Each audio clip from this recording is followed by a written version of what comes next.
3, 2, 1, bro.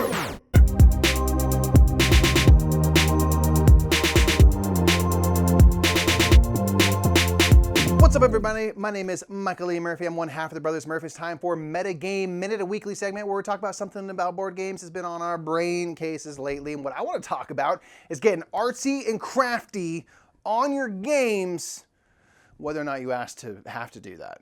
That's what I want to talk about. I want to talk about games that have a construction element to them. Not talking about you're building stuff within the game. I'm talking about you got to build stuff to play the game. I've been talking a lot about Praga Caput Rainy because, for one, it's amazing. And there's a lot of things that's kind of made me think about. So in that game, you have all these 3D elements. You have this bridge that you build. You build this cathedral and this hunger wall. All these cool game elements that live on the board and kind of add this dynamic feeling to it all. Kind of literally comes off the table and into your brain and whatnot. But when I got the game, I had a bunch of punch boards. Like you would expect, your tokens and all of your discs and different things that you're going to be using in the game come in punch boards a lot of times. No problem there. I love punching out games. It's one of the best things about playing games.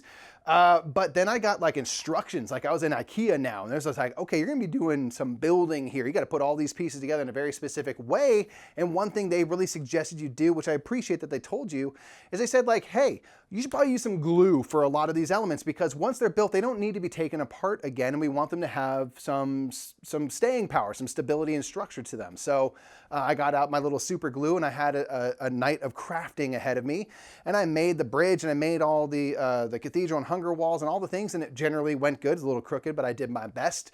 And so while I was doing this, because this was kind of a bigger project, it led me to think, like, do I mind that I have to do this? Do I enjoy crafting? I'm not like a super arts and crafty person. I think I would like to be one more than I actually am one.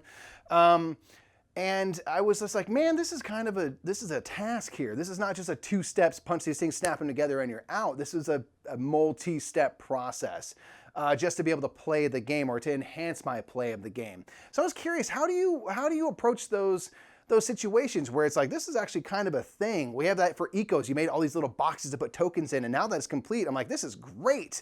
But I'm like, man, this is like taking a while. Like on that hunger wall and cathedral and everything, I took like an hour to put it all together because I wanted to build it well and glue it right and do that. And I was like, man, this is a process. Especially when I haven't played the game yet. I'm like, I think this is how it's supposed to look. I don't know. And I'm like, this makes sense, right? And then, I was following my instructions and such. But I was wondering, I guess the question is like, how much of that should we put on to publishers versus, we can do it ourselves. We're all grown-ups here.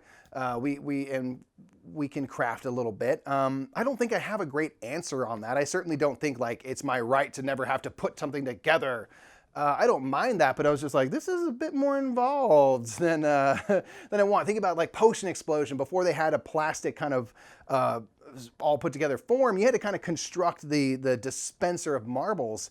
And that's it's kind of an intense job. Like there's some places where you could go wrong with that, I think, and kind of mess it up. So it's a little bit of high stakes.